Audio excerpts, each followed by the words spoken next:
कई जगह इस चीज़ का जिक्र है, स्वर्ग मिलता है या किसी ने अगर बड़े माड़े कर्म किया तो उसको नर्क प्राप्त होता है। जीते जी आपकी पिछले बर्थ की डेथ दिखाई और उस डेथ में आपकी जो एस्ट्रल बॉडी है वो कहाँ गई, किस प्लेन पर गई, वो आप देखें। जब हम पास्ट लाइफ देखते हैं तो पिछला बर्थ तो दिखता है, बट डेथ के बाद आप कहाँ गए क्या ये भी दिखता है? कि हमारे जो ऋषि हैं, हमारे जो मनीषी हैं, उन्होंने जीते जी मर के देखा है। ये इस बात में कितनी सत्यता है कि कई बोलते हैं कि जब मृत्यु होती है तो लोग लेने के लिए आते हैं। मेरे अनुसार आपने अरबों खरबों रुपए का प्रश्न खड़ा कर दिया। श्रेष्ठतम आत्मा से हम सलाह लेना चाहते हैं, मान लिया हम भगवान श्री कृष्ण से निवेदन करते हैं तो हमको सजेशन देने आएंगे कि ये बर्थ हमारे लिए कैसा रहेगा, लेना चाहिए कि नहीं लेना चाहिए। गुरु का एक बहुत बड़ा रोल रहा है। तो स्वामी जी, ये जो लोकों की यात्रा है, क्या गुरु इस लोक में, इस पूरी यात्रा में हमें मदद करते हैं? अगर हमको हकीकत में उस मोक्ष को अनुभव करना है, निर्वाण को अनुभव करना है, परम सत्य को, परम ज्ञान को अनुभव करना है। कई बार नेगेटिव सोल्स आपकी तरफ आना चाहती हैं आपको नुकसान पहुंचाने के लिए, तब क्या करें? अगर आपको हमारा कंटेंट अच्छा लगता है और अगर हम आपकी लाइफ में थोड़ा सा भी वैल्यू ऐड कर पाए हैं, so please subscribe to our channel Anandam for Bharat, क्योंकि आपका केवल एक सब्सक्रिप्शन हमें और हमारी पूरी टीम को बहुत मोटिवेट करता है कि हम ऐसे ही आप लोगों के लिए सेल्फ हेल्प वीडियोस लेकर आते रहें। एंजॉय कीजिए आज का ये सुपर इंटरेस्टिंग पॉडकास्ट विद स्वामी आलोक जी। इनकी लाइफ पर हमने एक फुल पॉडकास्ट किया है जिसका लिंक आपको इस वीडियो के डिस्क्रिप्शन में मिल जाएगा, जरूर देखिएगा। आनंदम, प्रणाम स्वामी जी। प्रणाम स्मृति। कैसे हैं आप स्वामी जी? एकदम मस्त हूँ, यहाँ पे आके और भी ज्यादा मस्त हूँ। Thank you so much Swami ji for being with us again. बहुत वेलकम टू धन्यवाद। आनंदम फॉर भारत। पॉडकास्ट के थ्रू मुझे बहुत ही मजा आ रहा है। बहुत सारे मित्रों तक कुछ बहुत नया संदेश पहुंच रहा है। इससे सुंदर कुछ और नहीं हो सकता कि इतने सारे लोग पॉडकास्ट की वजह से साधना की तरफ उनकी रुचि बढ़ रही है और वो अब खोज में लग रहे हैं। जी स्वामी जी। हाँ। और हमारे पॉडकास्ट के थ्रू बहुत सारे ऐसे क्वेश्चंस आते हैं जो व्यूअर्स चाहते हैं कि उनके आंसर्स आपके थ्रू मैं उन तक पहुंचाऊं। स्वामी जी, एक बहुत महत्वपूर्ण प्रश्न है। हमने पास्ट में डेथ के ऊपर पूरी श्रृंखला की है, एक पूरी सीरीज की है, तो उसमें ना आपने कुछ ऐसे रेल्म्स के बारे में बात की है। आपने एक किताब भी है the laws of spirit world, जिसमें कि एक मदर अपने डिसीज्ड जो सन्स हैं, जो उनके मृत उनके जो बेटे हैं, उनसे वो कैसे संवाद करती हैं। साइकिक कम्युनिकेशंस के बारे में आपने बहुत बात की है। स्वामी जी, एक प्रश्न है जो बहुत कॉमन है और वो ये पूछा जाता है कि स्वर्ग और नर्क का ये क्या कॉन्सेप्ट है? जैसे हमारी हिंदू माइथोलॉजी में भी इस चीज़ का बहुत जिक्र है। तो लोग ये पूछते हैं कि किसने देखा है मरने के बाद कौन सा नर्क, कौन सा स्वर्ग? इस व्हाट इज दिस कॉन्सेप्ट? क्या ये सच में एग्जिस्ट करता मुझे है? हरियाणा की एक बात याद आ गई कि अगर किसी हरियाणवी व्यक्ति से ये वाला प्रश्न पूछा जाता है ना, स्वर्ग नरक, तो वो एक ही उत्तर देता, भाई मर के देख ले। मर के देख ले। नहीं, कई लोगों का ये भी आया है कि क्या इन्होंने मर के देखा है कि ये सब जो चीजें बता रहे हैं? हाँ देखिए, लेकिन मैं कहना चाहूंगा कि हमारे जो ऋषि हैं, हमारे जो मनीषी हैं, जी उन्होंने जीते जी मर के देखा है। इस विषय पे मैं अभी आता हूँ, लेकिन जो मोस्ट इम्पॉर्टेंट चीज है जी स्वर्ग नर्क, मैं उसकी चर्चा करता हूँ। जी। देखिए, मेरे देखे हर व्यक्ति अपना स्वर्ग और अपना नर्क 24 घंटे साथ लेकर के चलता है। हम्म। मेरे लिए स्वर्ग वो जो भौगोलिक स्थिति है शरीर छोड़ने के बाद, उससे भी ज्यादा अभी इसी समय जो हमारी मानसिक स्थिति है, जो हमारी भावनात्मक स्थिति है, मेरे लिए स्वर्ग और नर्क उससे ज्यादा जुड़े हुए हैं। जब मैं शांत हूं, जब आप शांत हैं, तो आप कभी भी देखें शांति में, यानी आप अपना स्वर्ग साथ लेके चल रहे हैं। जब हम शांत हैं तब हम स्वर्ग में हैं। जब हम प्रेम में हैं, और वो भी ऐसे प्रेम में जो बेशर्त है, जब हम कहीं पर किसी पर शर्तें लागू नहीं कर रहे हैं, कहीं पर शर्तें नहीं थोप रहे हैं, हम अपने अनुसार किसी को प्रेम करने के लिए या खुद पर प्रेम थोपने के लिए हम बाध्य नहीं कर रहे हैं, तो उस समय जो हमारे ऊपर सुख बरसता है, जब आनंद बरसता है, तो वो स्वर्ग है। बिल्कुल। जब हम, कितनी बार आपने देखा होगा, जब हम किसी को राइटली अप्रिशिएट करते हैं, जब किसी की हकीकत में सच्चे दिल से हम तारीफ करते हैं, तो खुद को कितना अच्छा फील होता है। तो अच्छी तारीफ करने के बाद एक सुकून महसूस होता है कि हमने इसका एक सही पॉइंट उठाया, और उस समय हम स्वर्ग में जी रहे हैं। हुँ, आप देखिए किसी व्यक्ति को जो कहीं सड़क के किनारे भीख मांग रहा था, और आज हमारे पास देने के लिए नहीं थे पैसे, लेकिन हम गए, उसका हाथ हाथ में ले लिया, या उसको जाकर के हक कर लिया। जो सुकून हमको मिला उस समय जब हम जी रहे हैं, तो स्वर्ग में जी रहे हैं। हुँ, कितना सुकून हमको महसूस होता है। ऐसे ही आप देखिए, एक छोटा सा बच्चा था जिसके पास किताब नहीं थी, पढ़ना चाहता था, स्कूल की फीस नहीं थी, और धीरे से हमने बिना किसी को दिखाए हुए जाकर के उसको किताब खरीदवा दी और उसको स्कूल की फीस भर दी। उसको पढ़ने में जो मज़ा आ रहा है, वो हुँ, क्या है? वो स्वर्ग है। आपने एक बार जिक्र किया था कि एक बच्चा है जो बहुत म्यूजिक में इंटरेस्ट लेता है। हुँ, आपने मुझे बताया था ना एक बार, जी, उसको बहुत दिलचस्पी है संगीत में, लेकिन उसके पास में कोई इकोनॉमिकल कंडीशंस नहीं है। आपने धीरे से जाकर के एक ट्यूटर उसके लिए अरेंज करा दिया, और वो संगीत में इतने सुंदर सुंदर बच्चा गीत गा रहा है, इतने सुंदर भजन गा रहा है, इतना सुंदर संगीत बना रहा है। तो उससे जो आपको सुकून मिलता है, और जो आपकी उस जब आपको कभी मिलता होगा और उसकी आंखों में वो जो आपके प्रति एक अहोभाव दिखाई देता होगा, जो प्रेम दिखाई देता होगा, तो उससे बड़ा कोई स्वर्ग है क्या?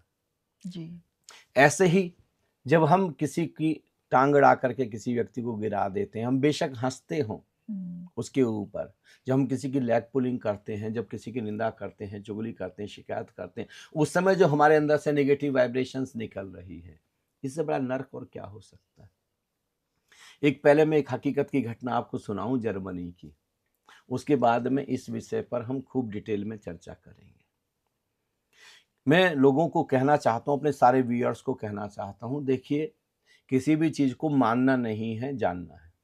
जी, अगर आज हम इसमें कोई चर्चा भी करेंगे स्वर्ग के ऊपर, नर्क के ऊपर, जैसा कि हमने अभी अपने हिंदू माइथोलॉजी को, अपने सनातन की चर्चा की, तो हमारे ऋषियों ने अगर स्वर्ग की चर्चा की है, नर्क की चर्चा की है, और उसके भी ऊपर अगर बैकुंठ की चर्चा की है, तो जरूर उनका कोई शोध होगा।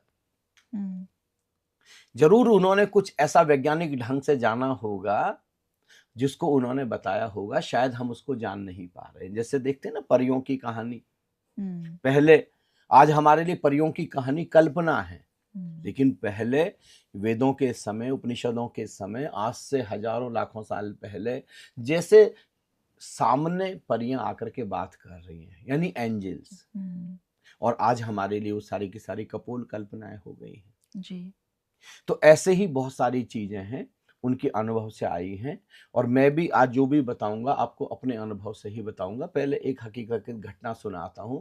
जर्मनी में एक बहुत बड़ा पेंटर हुआ, बहुत बड़ा चित्रकार, इतना बड़ा चित्रकार कि जब कोई चित्र बनाता था तो उसकी हजारों लाखों प्रतियां रातों रात बिक जाती थी। एकदम जीवंत चित्र उतारता था। बस उसकी एक ही वीकनेस थी कि वो जो भी चित्र बनाता था सामने देख करके बनाता था। जैसे घोड़े का चित्र बनाया तो सामने घोड़ा खड़ा करके ही बना सकता है वो, हुँ, ऐसे कल्पना में ना के बराबर वो चित्र बनाता था।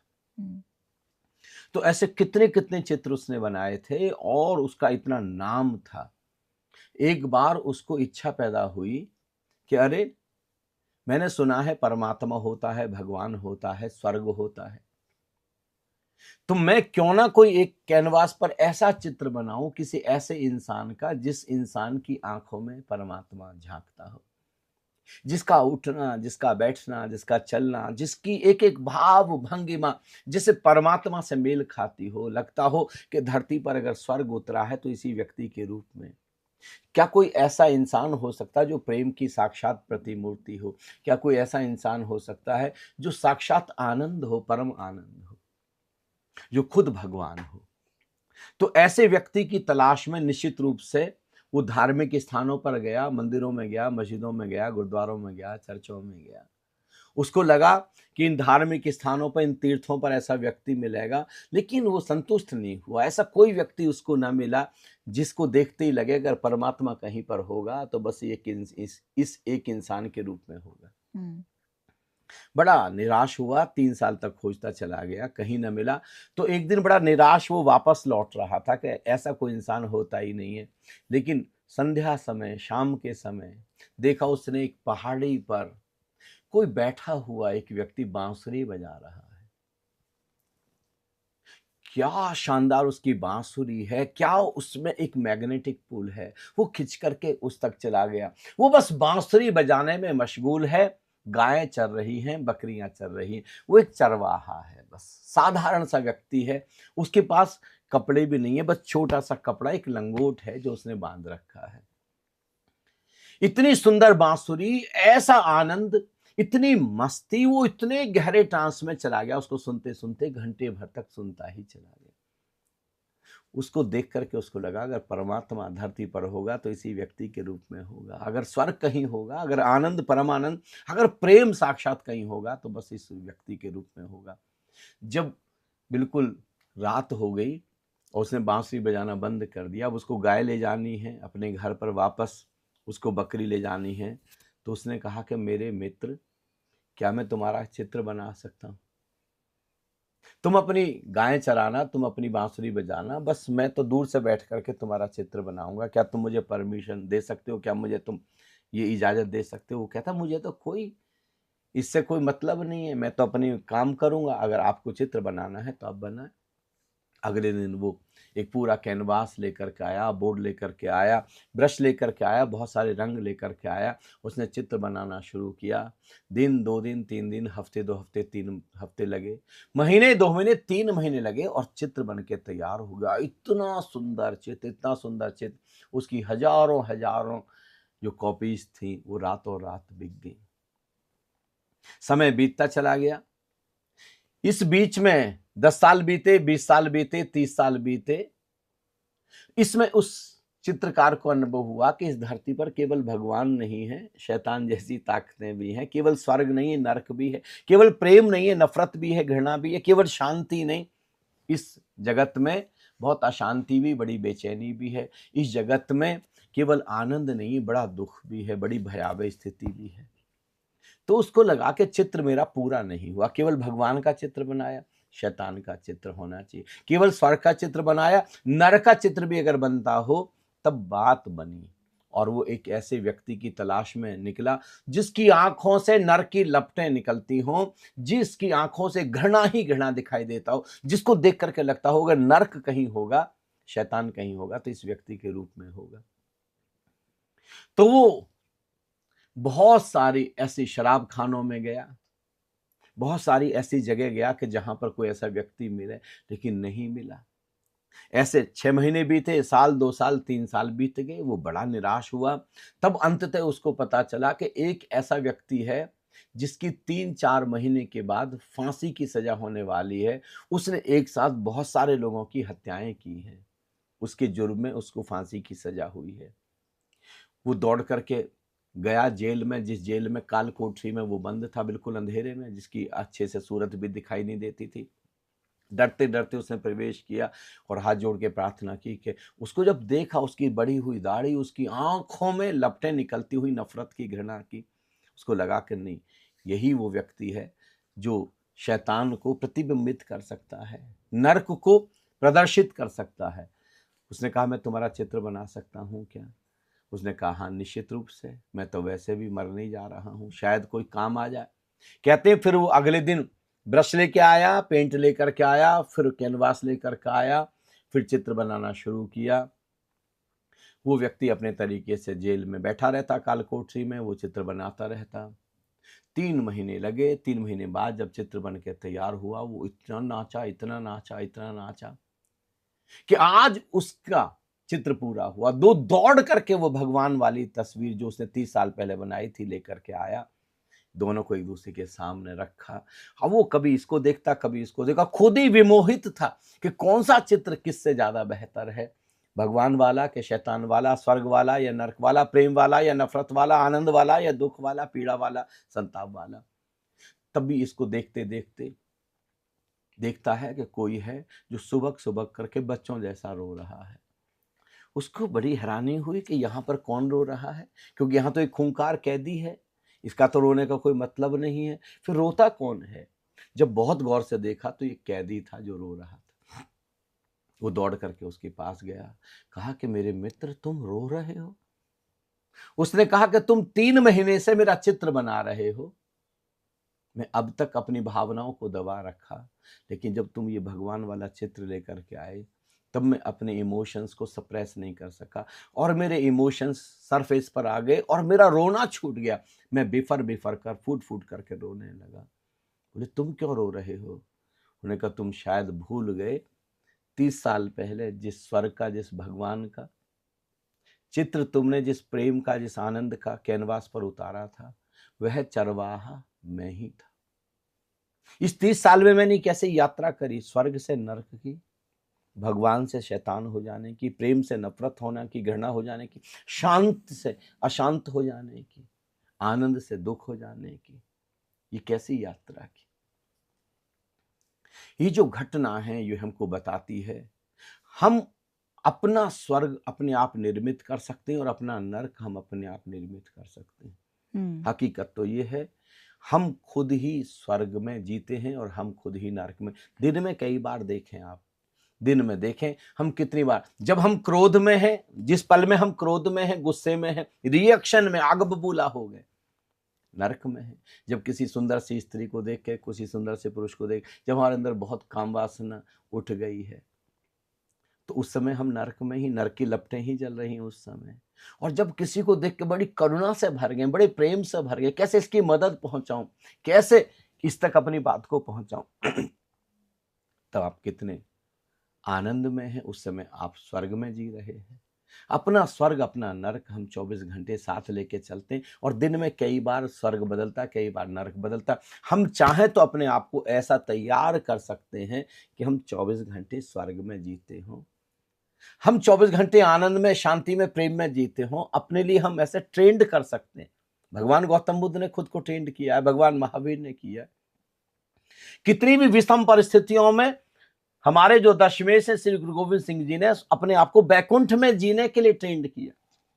देख ले, 2 बच्चों को दीवार में चिनवा दिया गया, उनके 2 बेटों, फूल जैसे बेटों को, 2 बेटे शहीद हो गए। उसके बाद भी देखें उनकी मुस्कुराहट, देखें उनका धैर्य, देखें उनका संकल्प, देखें उनकी विल, देखें देश की बहन बेटियों के लिए जज्बा, देखें उनकी जान बचाने के लिए, उनकी इज्जत, उनकी आबरू बचाने के लिए। ओशो को देखें, इतनी विषम परिस्थितियों के बाद भी मुस्कुरा रहे हैं, अभी बैकुंठ में जी रहे हैं। तो आपका कहना है स्वामी जी की जो स्वर्ग और नरक है वो जीते जी है, जीते जी सर्वाधिक महत्वपूर्ण है, क्योंकि देखो इसको हम व्यक्तिगत रूप से अनुभव कर रहे हैं पर्सनली जी। हाँ, शरीर छोड़ने के बाद भी अपनी स्थिति है कि जब हम शरीर छोड़ने के बाद हैं तो शरीर छोड़ने के बाद हमारी जो स्पिरिट है, हमारी जो आत्मा है, और आत्मा शब्द भी कहना मेरी मजबूरी है, हकीकत में तो हमारी एस्ट्रल बॉडी है। तो स्वामी जी जैसे गरुड़ पुराण में भी कई जगह इस चीज का जिक्र है कि अगर व्यक्ति ने इस तरह के कर्म किए हैं तो मृत्यु के बाद उसको स्वर्ग मिलता है, या किसी ने अगर बड़े माड़े कर्म किया तो उसको नरक प्राप्त होता है। इस चीज का क्या प्रमाण है? क्या ये चीज सच में आपकी नजर में एग्जिस्ट करती है? क्या ऐसा कुछ होता है? जैसे बोलते हैं कि उसको कढ़ाई में तला जाएगा अगर किसी ने बहुत बुरे कर्म किए हैं। देखिए इस चीज का सबसे बड़ा प्रमाण ये है कि आप खुद अनुभव करके देखें। मैं निवेदन करूंगा अपने सब व्यूअर्स तो जीते जी अनुभव हो सकता है जीते जी। ये तो देखिए मैंने अब आपको ये मैंने बताया जी कि आप जो भी कर रहे हैं जीते जी आप अनुभव ही तो कर रहे हैं स्वर्ग और नरक को। राइट है ना। अपने जब आप मेडिटेशन में हैं, जब आप ध्यान में हैं, जब आप समाधि में हैं, जब अपने केंद्र में स्थित हैं तो स्वर्ग में हैं आप। कितने भी तूफान के बाद भी आप शांत हैं। लेकिन किसी हिप्नोथेरेपिस्ट के पास जाकर के, किसी सम्मोहन विद के पास, आज तो पूरे विश्व में क्रांति आ गई हिप्नोथेरेपिस्ट की। इतना बड़ा रिवॉल्यूशन धरती पर कभी नहीं था। पहले तो कोई एक डॉक्टर माइकल न्यूटन, या भारत में भी एक न्यूटन, हैदराबाद में उनकी धर्मपत्नी लक्ष्मी जी, कुछ ऐसे हिप्नोथेरेपिस्ट थे। आज तो बिल्कुल बाढ़ आ गई है। उनसे जाकर के आप निवेदन करें कि जीते जी आपको आपकी पिछले बर्थ की डेथ दिखाई जाए, और उस डेथ में आपकी जो एस्ट्रल बॉडी है वो कहां गई, किस प्लेन पर गई, वो आप देखें अपने सबकॉन्शियस माइंड में जाकर के। उससे भी ज्यादा सुंदर प्रयोग है जो हम लोग करा रहे हैं अपने साधकों को, कि जैसे एस्ट्रल बॉडी शरीर से बाहर निकल जाती है आफ्टर डेथ, फिर वापस शरीर में कभी नहीं आती, और वो अनुभव हमारे लिए बेकार चला जाता है, क्योंकि प्रकृति ने इंतजाम किया कि जब आपको नए बर्थ में भेजा जाएगा, नए घर में भेजा जाएगा, तो पिछला द्वार बंद कर दिया जाएगा। तो ये परमात्मा का, प्रकृति का एक बंदोबस्त है, इंतजाम है, नहीं तो हम अच्छे से जीवन जी नहीं सकेंगे। करेक्ट। गर्भ तक तो चीजें याद रहती हैं, गर्भ के बाद भी, जन्म लेने के बाद भी थोड़े दिन तक याद रहती हैं, फिर भूल जाती हैं, और वो हमारे ऊपर उपकार है प्रकृति का। तो जीते जी जैसे हमारे डेथ के समय एस्ट्रल बॉडी शरीर से बाहर निकल रही है, ऐसे जीते जी भी शरीर से बाहर एस्ट्रल बॉडी निकल सकती है, जो हमारे शरीर से जुड़ी रहेगी एक सिल्वर कॉर्ड से।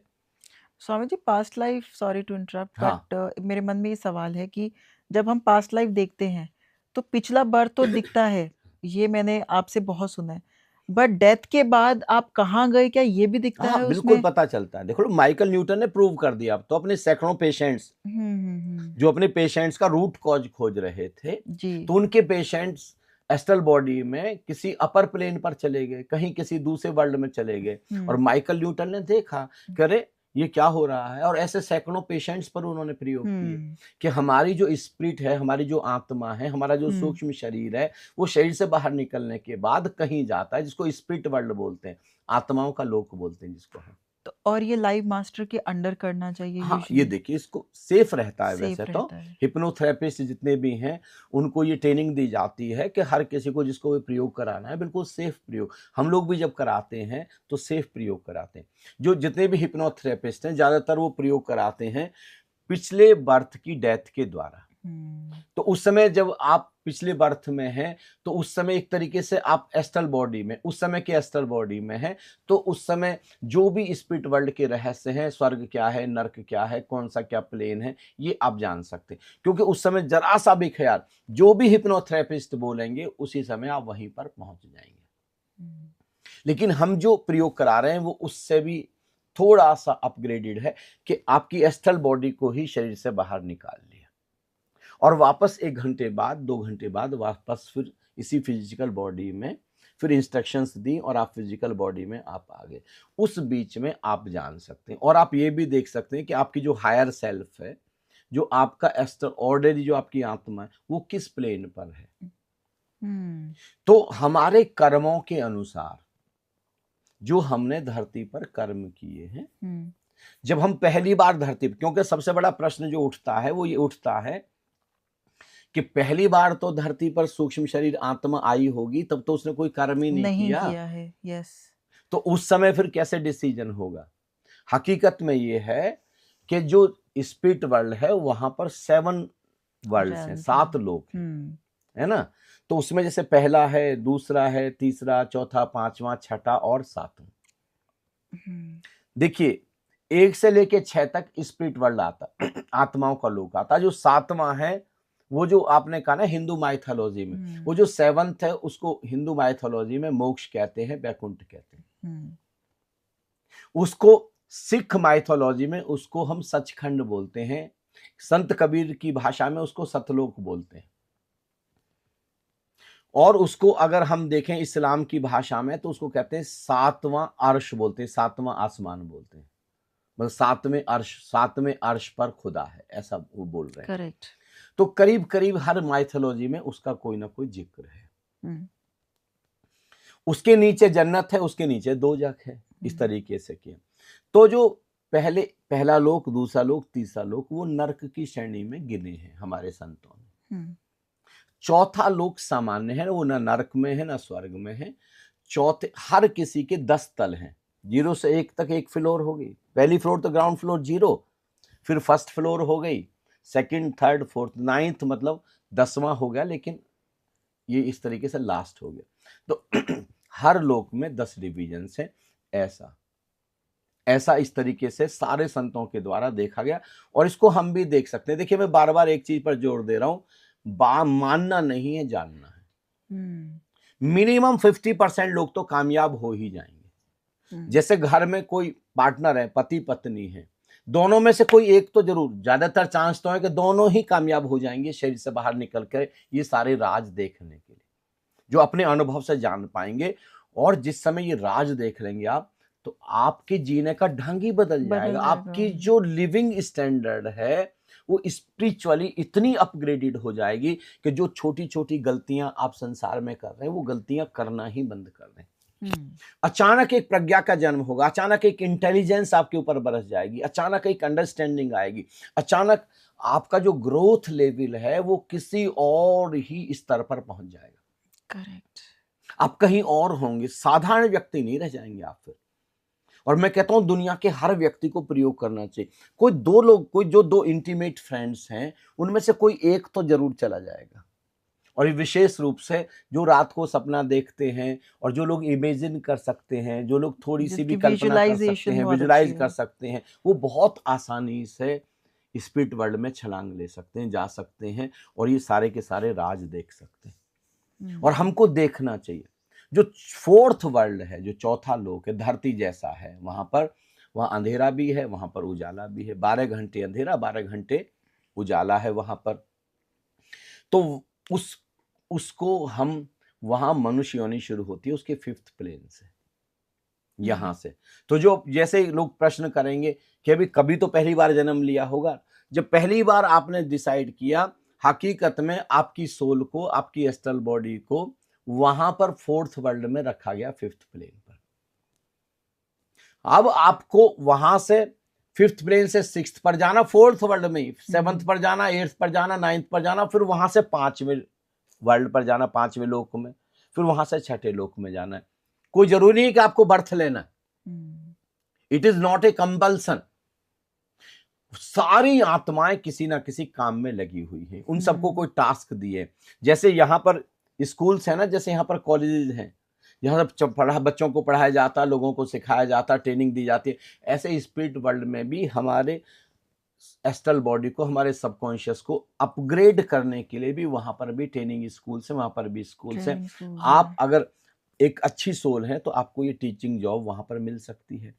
आप धरती पर जो लोग हैं उनको आप गाइड कर सकते हैं, तो आप स्पिरिट गाइड की भूमिका निभा सकते हैं। तो उसके ऊपर वहां स्पिरिट वर्ल्ड में प्रमोशंस होते हैं। And Swami ji, spirit world में लोग यूजुअली यंग दिखते हैं?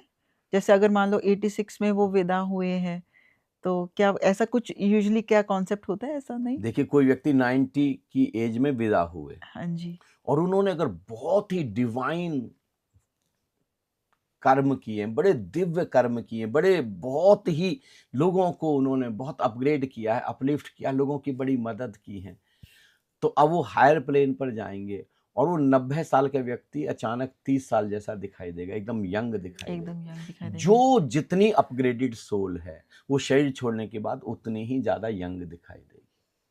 स्वामी जी, मुझे एक चीज़ याद आ रही है कि आप जो बता रहे हैं, ये बहुत हद तक बिल्कुल सही बात है, क्योंकि मेरी one of the favourite books में से एक बुक है the laws of spirit world, जो कि खुर्शीद भावनगरी जी ने लिखी है, जिनके 2 पुत्र विदा हो गए थे शरीर से बहुत यंग एज में, एक्सीडेंट में, रत्तू और विस्पी।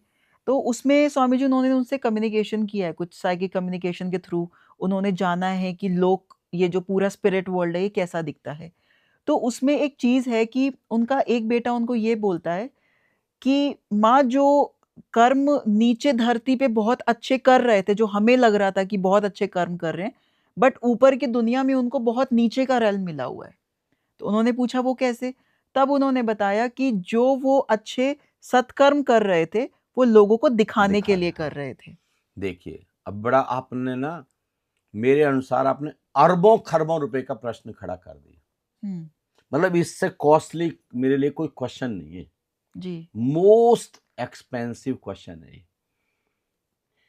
मैं लगातार अपने प्रोग्राम्स में डे 1 से बोलता हूं, डे 1 से आप क्या कर्म करते हैं that is not so important. कर्म के पीछे का इंटेंशन क्या है वो इम्पोर्टेंट है।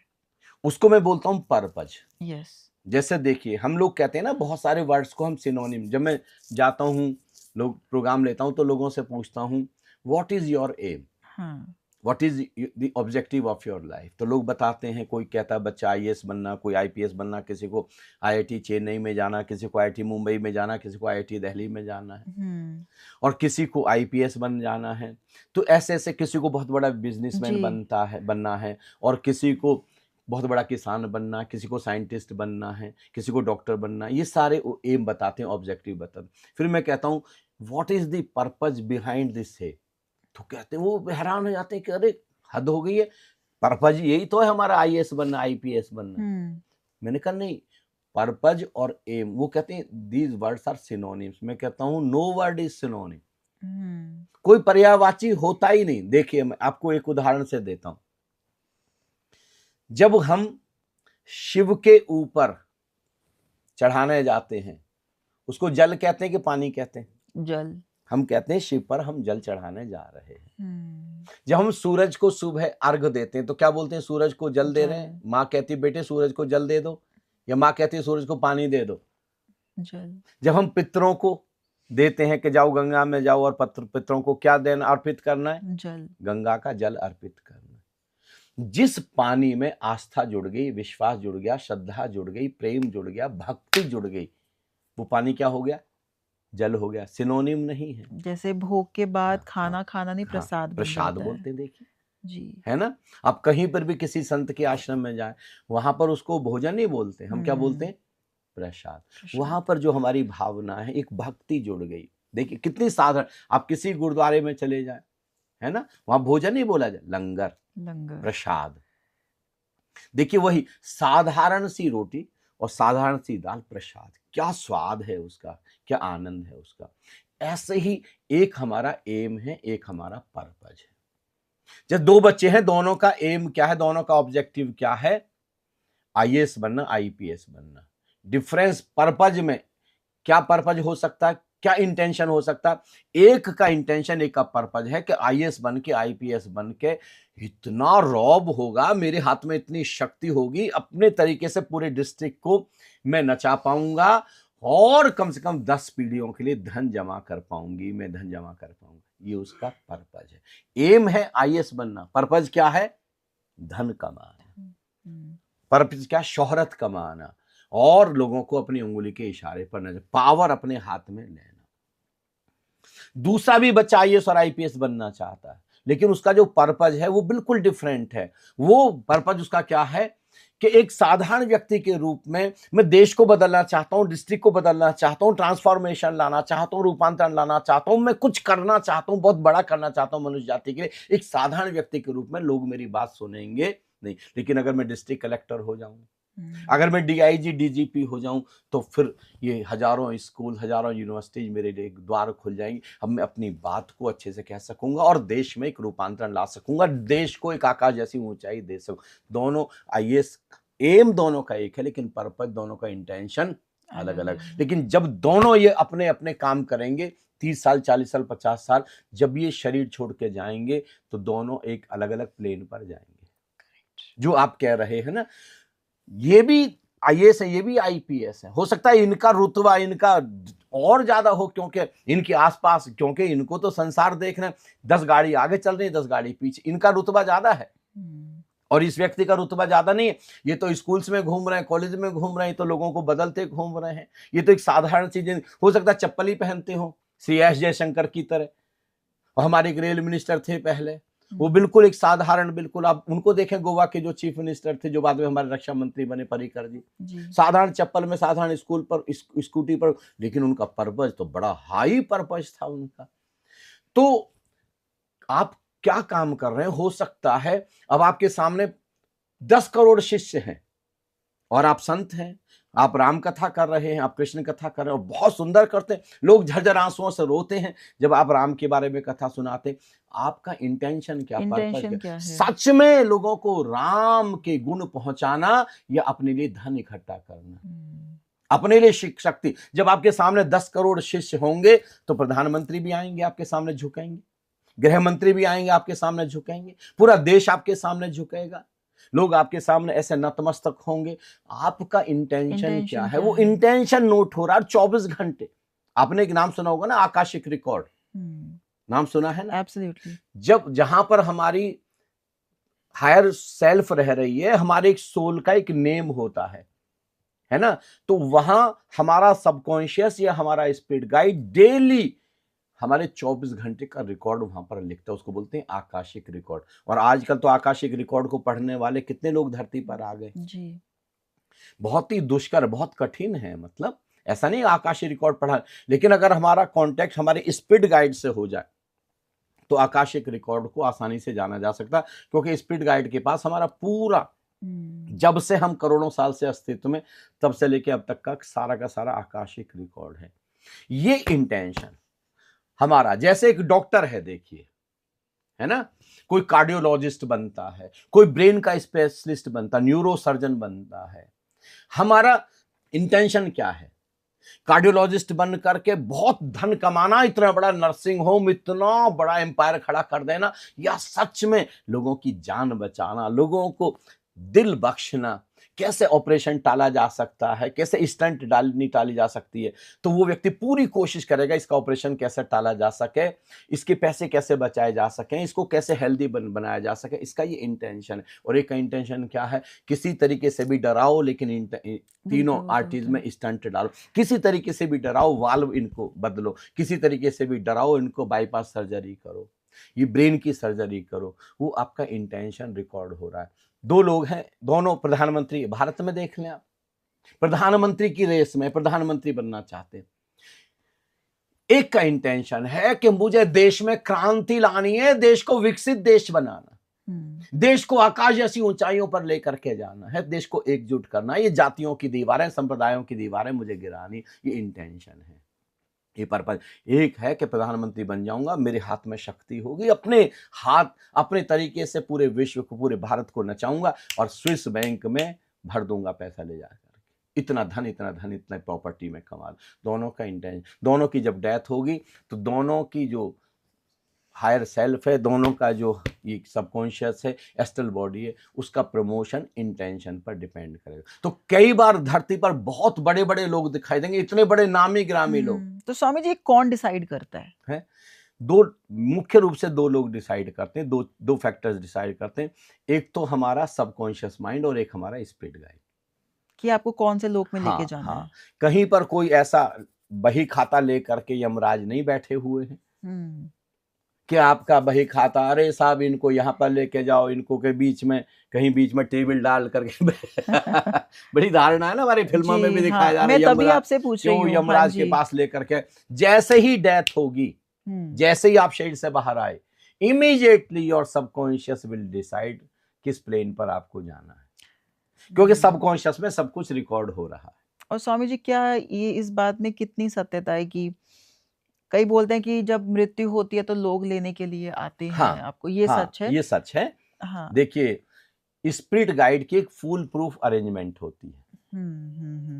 ये देखो, स्पिरिट गाइड जो शब्द है हम पहले जिक्र कर चुके हैं, लेकिन फिर जो हमारे अभी नए व्यूअर्स हैं उनके लिए मैं बताना चाहता हूं कि जब हम धरती पर बर्थ लेने के लिए डिसीजन लेते हैं, पहले तो मैं यहां पर ये स्पष्ट कर दूं, जिस प्लेन पर हम हैं उस प्लेन की सर्वश्रेष्ठ 5 आत्माएं हमारे साथ हमारे बर्थ को डिसाइड कराती।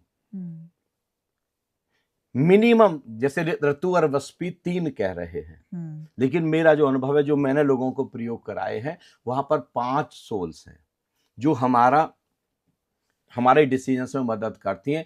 और उसके अलावा भी किसी और हायर प्लेन की, किसी और बहुत श्रेष्ठतम आत्मा से हम सलाह लेना चाहते हैं। मान लिया हम भगवान श्री कृष्ण से, श्री गुरु नानक देव जी से, भगवान गौतम बुद्ध से, भगवान महावीर से सजेशन लेना चाहते हैं, और हम उनको निवेदन करते हैं, तो हमको सजेशन देने आएंगे कि ये बर्थ हमारे लिए कैसा रहेगा, लेना चाहिए कि नहीं लेना चाहिए।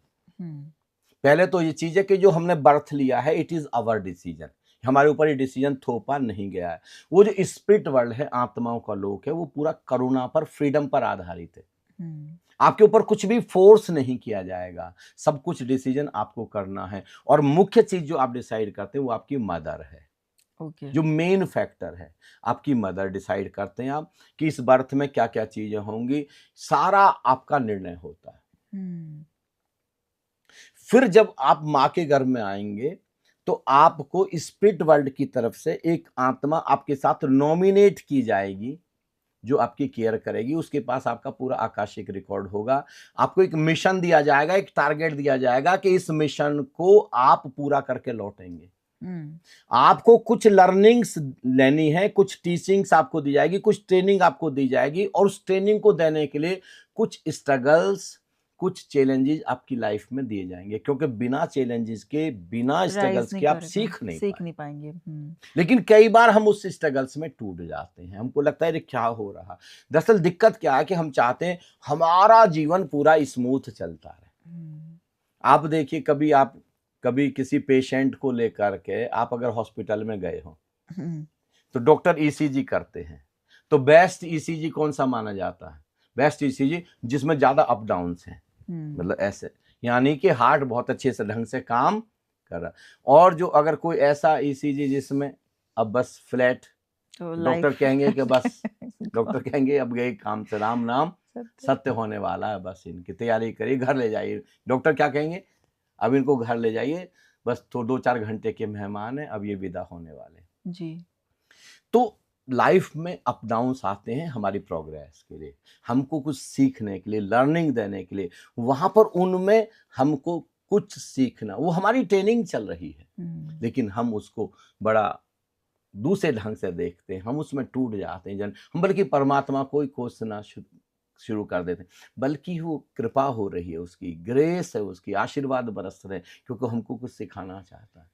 और जब हमारी एक ट्रेनिंग पूरी हो जाती है तो दूसरी शुरू हो जाती है, अचानक शुरू हो जाएगी, हमको पता भी नहीं चलेगा। दूसरी होगी तो हमारी अचानक तीसरी। हम कहेंगे कि लो, अब देखिए कौन सा व्यक्ति है इस धरती पर, भगवान श्री राम को देख लें, भगवान श्री कृष्ण को देख लें, श्री गुरु गोविंद सिंह जी को देख लें, ओशो को देख लें, जिनके जीवन में चुनौतियां नहीं है। अंतर क्या है? इन चुनौतियों में वो एकदम निखर के बाहर आते हैं। क्या लेसन उन्होंने लिए। स्वामी जी, जैसे भगवान श्री राम के जीवन में भी एक गुरु रहे, भगवान श्री कृष्ण के जीवन में भी गुरु रहे, और हम जिनको आज भगवान बोलते हैं, तो सबकी जिंदगी में गुरु का एक बहुत बड़ा रोल रहा है। तो स्वामी जी, ये जो लोकों की यात्रा है, जैसे आप कह रहे हैं 7 लोक होते हैं, गुरु का क्या रोल है इस चीज में? क्या गुरु इस लोक में, इस पूरी यात्रा में हमें मदद करते हैं? दरअसल किस क्या हद है तक? कि मैं इस विषय पर ज्यादा कहना नहीं चाहता, क्योंकि आज एक वैज्ञानिक ढंग से लोग सोच रहे हैं।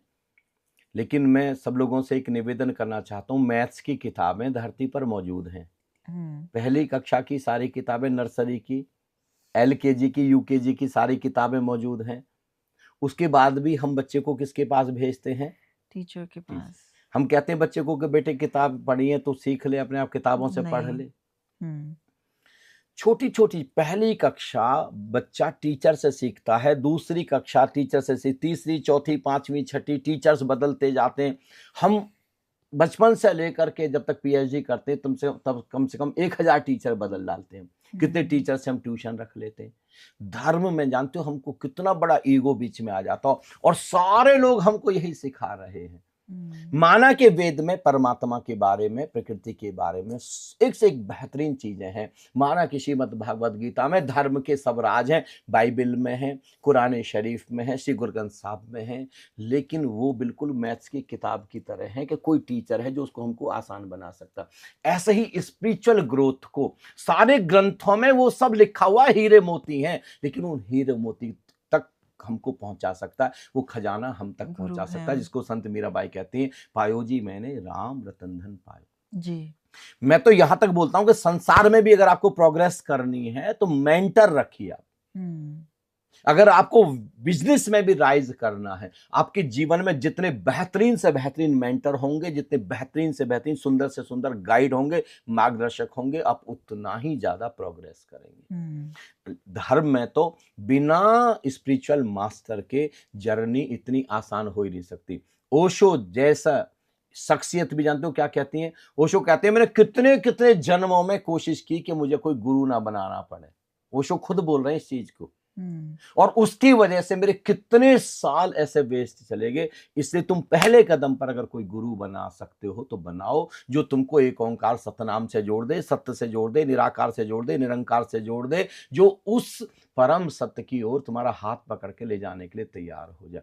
अगर हमको हकीकत में उस मोक्ष को अनुभव करना है, निर्वाण को अनुभव करना है, परम सत्य को, परम ज्ञान को अनुभव करना है, जिसको किसी भी तीर्थंकर पैगंबर ने अनुभव किया, तो मैं कहूंगा करना जिसने होगा। उसको जाना हो उससे आप जुड़ जाएं। तो स्वामी जी जैसे बोलते हैं कि ये धरती पूरा एक स्कूल है ना? इसमें हम आए हैं, सीखने के लिए आए हैं। तो क्या ये यात्रा कभी पूरी होगी? मतलब हमें कब तक सीखना होगा? जब तक क्या वो आखिरी लिमिट है? लेसन ना सीख, क्या है वो आखिरी lesson? That is love, the unconditional, hmm. बेशर्त।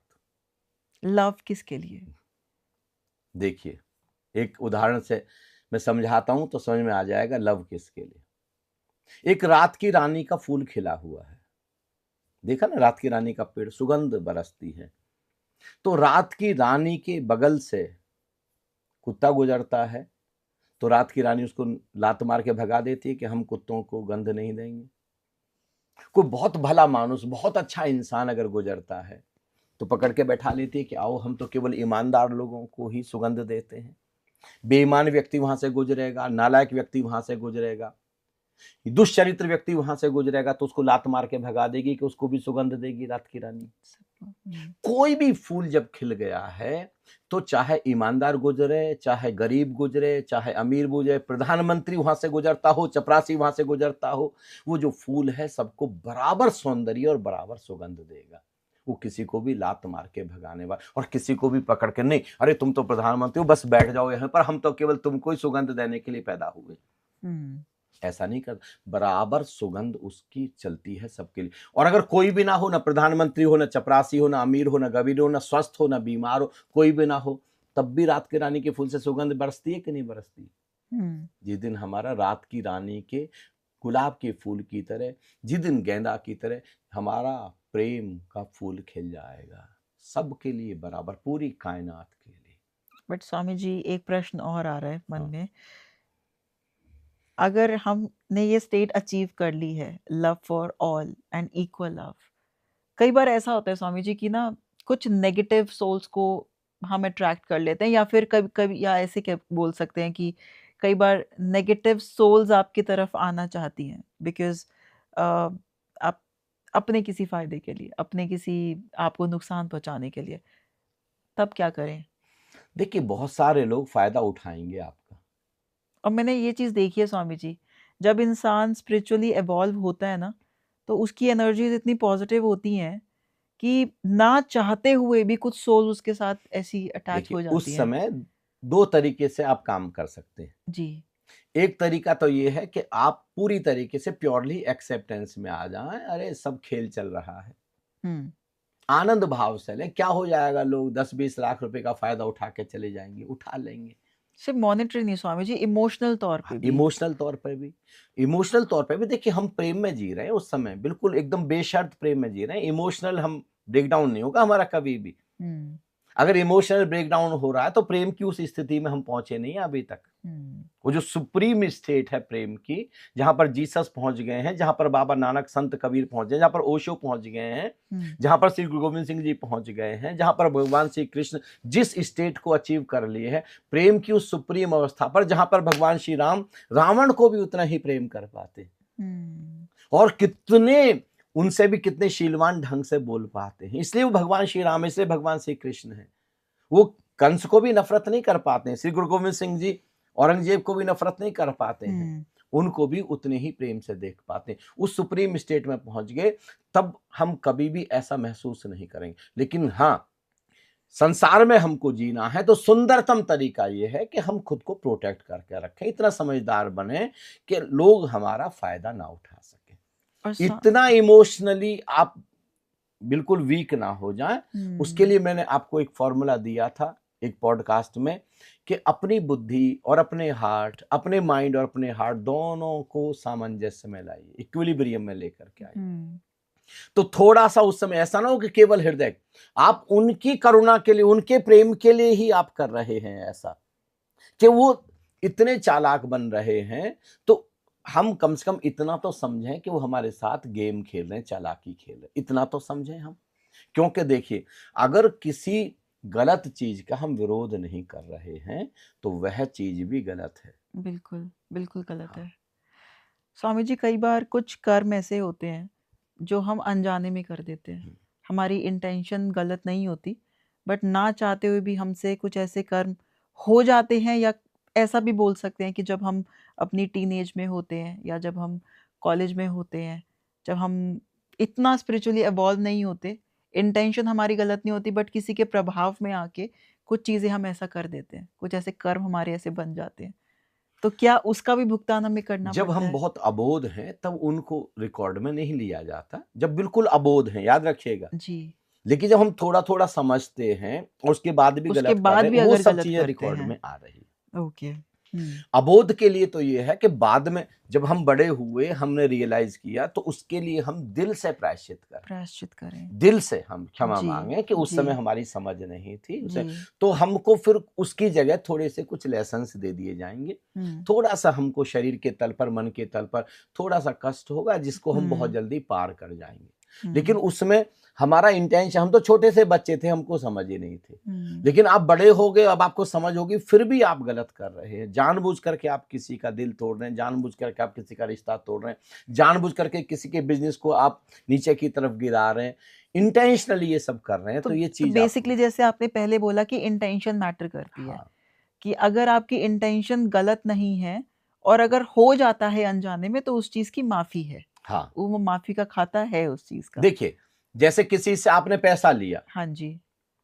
अब आपका इंटेंशन नहीं है कि आप इस पैसे को रोक लें, बट आपकी खुद की कंडीशंस ऐसी हो गई। कंडीशंस ऐसी हैं, तो उस समय सुंदरतम तरीका, आप कम्युनिकेशन प्लीज मत छोड़िए, संवाद मत छोड़िए, आप हुँ, उनको बहुत हम्बली, शीलवान ढंग से उनको बोलिए कि मेरे पास सच में पैसा नहीं। लेकिन अगर हकीकत में नहीं है तब, तब। और आप ईमानदारी से बोलिए कि जैसे जैसे मेरे पास पैसा आएगा, मैं वैसे वैसे आपका पैसा उतारूंगी, आपका पैसा दूं। लेकिन आप इंटेंशनली, आपके पास पैसा आ रहा है, आपके पास पैसा है, लेकिन अब आपके अंदर बेईमानी आ गई हुँ, और आप पैसा नहीं दे रहे, तो इसका तो भुगतान करना ही पड़ेगा। इसके लिए तो लेसन लेने ही पड़ेंगे आप। हुँ। ऐसा कोई कर्म, अच्छे कर्म का भी रिजल्ट है और बुरे कर्म का भी रिजल्ट है, दोनों का रिजल्ट है, और ब दोनों अलग अलग रिकॉर्ड में आ रहे हैं। रिकॉर्ड में आ रहे हाँ, हैं। स्वामी जी, इस बुक से बहुत कुछ सीखने को मिल सकता है, और बहुत सारे, क्योंकि मैं अब रिकॉल कर पा रही हूँ उस किताब को, तो बहुत सारे ऐसे खजाने हैं उस किताब में कि, और मुझे लगता है एक बार अगर ये बुक किसी ने पढ़ ली तो 50 बार सोचेगा कोई भी कर्म करने से करने से, पहले। किसी का मतलब दिल इट्स एन तोड़ने आई से ओपनर। पहले 100 बार आप सोचेंगे। 100 बार सोचेंगे। उसमें इनफैक्ट ऐसी स्टोरीज भी हैं कि किसी ने पैसे के लालच में किसी से शादी करी ऐसे, या उसका हाँ, मिसयूज किया, तो और उसको कैसी हाँ, सजा किसी मिली ने है, किसी की हत्या करवा दी, किसी के करवा द्वारा। दी। ऐसी-ऐसी स्टोरीज़ उसमें हैं, हाँ, और बिलीव इसलिए किया जा सकता है क्योंकि ये किसी बहुत एक बहुत अच्छी ऑथर ने लिखी है, और बहुत ऑथेंटिक वे से नहीं, उन्होंने ये मैं सारी तो कह रहा चीज़ें। हूँ, आप भरोसा ना किताब पे भरोसा करिए, ना मुझ पर भरोसा करिए। मैं तो कह रहा हूँ, आप किसी ऐसे सम्मोहनविद, किसी ऐसे आप खुद हिप्नोथेरेपिस्ट के, ज देख नहीं, आप जान आनंद लीजिए। में आ जाइए, हमारी संस्था में हाँ आ जाइए, जी, हम जो प्रयोग करा रहे हैं, ऐसे बहुत करेक्ट, सारे लोग हैं। मैं तो कह करेक्ट। रहा हूँ, अकेले हम नहीं हैं, हज़ारों ऐसे लोग हैं जो प्रयोग कर, स्वामी जी, किसी के पास भी मुझे बड़ी चलिए। हँसी हाँ, आती हाँ। है जितने भी हमारे डेथ के पॉडकास्ट हैं, और ये मैं मैसेज उन सब तक पहुँचाना चाहती हूँ। स्वामी जी, कुछ लोग ऐसे हैं जिन्होंने ठान रखा है कि हमें तो कमेंट सेक्शंस ऐसे-ऐसे चीज़ों से भरना है, और कैसे-कैसे कमेंट्स हैं मैं आपको बता देती हूँ। क्या इन सज्जन ने मर के देखा है कि जो ये ऐसी चीज़ें बोल रहे हैं? हाँ, मर के देखा है, कितने जन्मों में मरे हैं। जी। वो अपनी अपनी डेथ देखी है, और वो जी, सारी स्पिरिचुअल प्रोग्रेस या कुछ जो गलतियां की हैं, उनका जो कार्मिक बॉन्डेज होता है, जो हमको इस बर्थ में फिर लेसन लें, कितने कितने करेक्ट, बर्थ में, वो सब मैंने देखा है। देखा है, हाँ, मैंने राइट? प्रैक्टिकल देखा है कि जैसे इस बर्थ में भी कितने सारे इस तरीके के कार्मिक बॉन्डेज हैं। और मैं उन सबको कहना चाहूँगी वो आप भी देख सकते हाँ, हैं, और वो प्रैक्टिकली 100% पॉसिबल है। तो आपकी पूरा जीने का ढंग ही बदल ढंग बदल जाता है। जाएगा, देख लो, आप एब्सोल्युटली। भगवान गौतम बुद्ध को देख लें। जी, भगवान गौतम बुद्ध का खुद का चचेरा भाई है जी, देवदत्त, जो उनको बहुत परेशान करता जी। है। इवन वो खुद को एनलाइटेंड डिक्लेयर कर देता है, और गौतम बुद्ध के हजारों लोगों को तोड़ देता है। करेक्ट। गौतम बुद्ध जैसी शख्सियत अपने संग को 3 बार छोड़ के चली जाती है, इतने परेशान होते हैं, फिर वो शिष्य जो उनको बहुत प्रेम करते हैं, अतिशय प्रेम करते हैं, वो ढूंढ ढूंढ करके लेके आते हैं। भारी सभा में जहां पर कम से कम 10,000 20,000 साधक साधना कर रहे हैं और आनंद आता है, और उनको कुछ भी बेइज्जत कर देता, कुछ भी उल्टा सीधा बोल देता। और गौतम बुद्ध कहते हैं अपने शिष्यों को, इसको कुछ रिएक्ट नहीं करना, कुछ नहीं बोलना, मारना पीटना नहीं है, क्योंकि मैं जान पाता हूं, मैं देख पाता हूं कि पिछले जन्मों में मैंने इसको बहुत परेशान किया था। अब ये मुझको लेसन देने आया, ये मुझे लेसन दे रहा है कि अभी भी इस लेजर को आगे कंटिन्यू करता हूं, कि इस लेजर को यहां क्लोज करता हूं, मैं अब रिस्पॉन्ड करता हूं कि रिएक्ट करता हूं, इस सब के बाद भी मैं इसको प्रेम दे पाता हूं कि नहीं दे पाता हूं। और स्वामी जी, मैं ये चीज भी बोलना चाहती हूँ कि कुछ भी इस चैनल पे आनंदम फॉर भारत में there is nothing that is fictional. यहाँ कुछ भी फिक्शन हम नहीं है। ऐसी बात कहना ही पसंद नहीं करते जो देखी ना जा सकती हो, जो अनुभव ना की जा सकती हो। मैं सारे मित्रों को कहना चाहूंगा कि आप जाइए और किसी के पास जाकर के अनुभव करिए प्लीज। और स्वामी जी, हमने कभी भी व्यूज और सब्सक्राइबर्स के लिए काम नहीं किया। हमारा मोटिव सिर्फ ये है, हम दूसरों को बता रहे हैं कि आपका इंटेंशन क्या है, आपका इंटेंशन प्योर है कि इम्प्योर है। राइट। तो ये जो हमारा चैनल है आनंदम फॉर भारत, और हमारा जो आनंदम हम जिसके प्रोग्राम ले रहे हैं, इंटेंशन, मेरी भी तो डेथ होगी ना एक दिन, मैं भी तो शरीर से जाऊंगा ना वापस। तो जो मेरा इंटेंशन है सच में धन कमाना या लोगों को बेवकूफ बनाना, ये मेरा इंटेंशन है कि लोगों तक हकीकत में अल्टीमेट ट्रुथ पहुंचाना। ये जो लोग स्ट्रेस में जी रहे हैं, अशांति में जी रहे हैं, बेचैनी में जी रहे, दुनिया का सुंदरतम कर्म जो है ना, अभी तक का सुंदरतम कर्म, लोग आपके माध्यम से कैसे हंस सकें, खिलखिला सकें, नाच सकें, आनंदित हो सकें, कैसे लोग राम रतन धन से जुड़ सकें, कैसे लोग एक ओंकार सतनाम में छलांग लगा सकें, आपकी बदौलत आप माध्यम हो सकें, और कैसे लोग वो ऊंचाई छू सकें जो भगवान गौतम बुद्ध ने छुई, भगवान महावीर ने छुई, भगवान श्री कृष्ण ने जो गौरी शंकर छुए, कैसे बाबा नानक ने समाधि को जाना, महर्षि पतंजलि ने जाना। आपके माध्यम से वो स्पिरिचुअल ग्रोथ, वो वर्ल्डली ग्रोथ लोगों की हो सके, इससे सुंदर कोई कर्म धरती पर नहीं। बेहतरीन आपका इंटेंशन बहुत ही प्योर। तो अगर हमारा खुद का ही प्योर नहीं होगा तो इसका हम लोगों को धोखा दे रहे हैं, लोगों को बेवकूफ बना रहे हैं, सीधे पाखंड। इसी को मैं कहता हूँ hypocrisy. It is simply hypocrisy. क्योंकि स्वामी जी, जब ऐसे विषयों पे बात होती है तो यूजुअली लोगों को लगता है दिस इज ऑल फिक्शनल। लेकिन लोगों को क्या पसंद है कि अचानक कोई चमत्कार करके दिखाएं और सिर पर हाथ रखें और बस कुछ हो जाए। नहीं साहब, इन सब चीजों में आप ना पड़े जी, ऐसा कुछ होता ही नहीं है। करेक्ट। और फिर वैसे भी जो सिद्धियां हैं वो शक्ति की तरफ, फिर ईगो की तरफ, अल्टीमेटली फिर ईगो। हम मीडियम ही नहीं जाते। अरे हम सबको अस्तित्व ने भेजा है, हम सब उसके मीडियम है, एक दिन छोड़ करके चले जाना है सब। एक दिन हम अपना रोल है, जो जिस रोल के लिए, जैसे अमिताभ बच्चन को जिस फिल्म में रखा गया है, अपना रोल करीने से वो निभा दे, बस बेस्ट रोल कर। ऐसे हम अपना इस जीवन में बेस्ट रोल प्ले कर दें, जिसके लिए हमको धरती पर किसी को इंजीनियर बनने का रोल दिया, किसी को डॉक्टर बनने का रोल दिया, किसी को साइंटिस्ट बनने का, किसी को किसान बनने का। रोज हम माँ बनते हैं, रोज हम पिता बनते हैं, बेटे बनते हैं, बेटी बनते हैं, भाई बनते हैं, बहन बनते हैं, प्रेमी बनते, प्रेमिका बनते, पति बनते, पत्नी बनते, मित्र बनते, पड़ोसी बनते। कितने रोल हमको दिए गए हैं, बेस्ट रोल निभा दें हम, प्रेम बांट दें, प्रेम दे दें हम। ब्यूटीफुल। बस इससे सुंदर क्या हो सकता है। आनंद बांटे, लोगों पर क्रिएशन बांटे, सजन बांटे। देखें मेरी वजह से मैं कैसे माध्यम बनूं, लोग अपग्रेड हों, अपलिफ्ट हों। लोगों की लैग पुलिंग बिल्कुल बंद कर दें, शिकायत निंदा चुगली बंद कर दें। अननेसेसरी आप अपने कर्मों का बोझ क्यों बढ़ाते जा रहे हैं। और यहाँ जीते जी ही स्वर्ग और सब यही है, सब यही। अरे अभी मस्त आए आनंदम में, रास रचाएं आकर के, महारास रचाएं आकर के। अभी इसी समय मस्ती में जिए। देखे हम लोग 24 घंटे हंसते हैं हम लोग तो बस ऐसे नाचते हैं हम लोग। Correct. Beautiful Swami ji, thank you so much.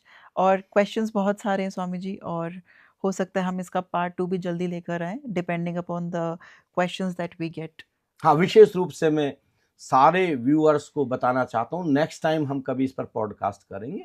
जैसे यहाँ, जैसे हमारी भारत सरकार है, किसी देश की सरकार, अमेरिकन सरकार है, तो वो कुछ नियम बनाते हैं, कुछ लॉज बनाते हैं।